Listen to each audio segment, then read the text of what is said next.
Bonsoir mesdames et messieurs, merci de nous avoir rejoints pour cette toute dernière édition de la semaine. Commençons dès à présent avec une marche organisée cet après-midi par l'Association pour la sensibilisation aux maladies rares, orphelines et auto-immunes à Saint-Pierre-et-Miquelon. Une rencontre ouverte à tous pour discuter de tout et de rien, mais aussi de ses affections. Stéphane Brie, Jérôme Anger. Au nom de l'association, on vous remercie. Au nom de tous les malades atteints de maladies rares, ça vient du cœur.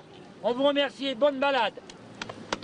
Pas moins de 200 personnes se sont déplacées cet après-midi pour soutenir la marche des maladies rares et orphelines. C'est la 17e année que cela a lieu en France, mais la première ici. Une initiative que l'on doit à l'association Maladies Rares SPM. Objectif sensibiliser la population.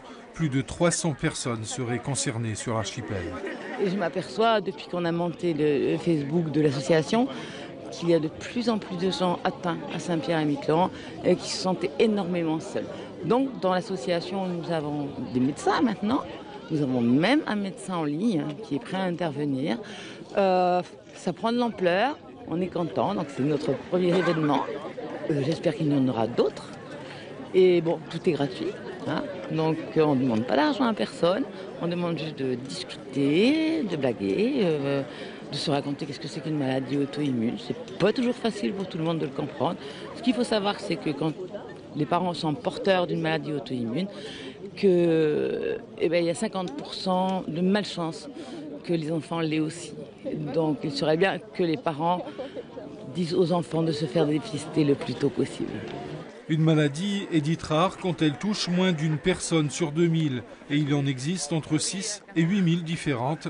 5 nouvelles maladies sont décrites chaque mois dans la littérature médicale. Environ 80% d'entre elles ont une origine génétique. En parler et soutenir les malades est une nécessité. C'est important parce que c'est vrai que ça pourrait toucher n'importe qui, soit de notre famille ou amis.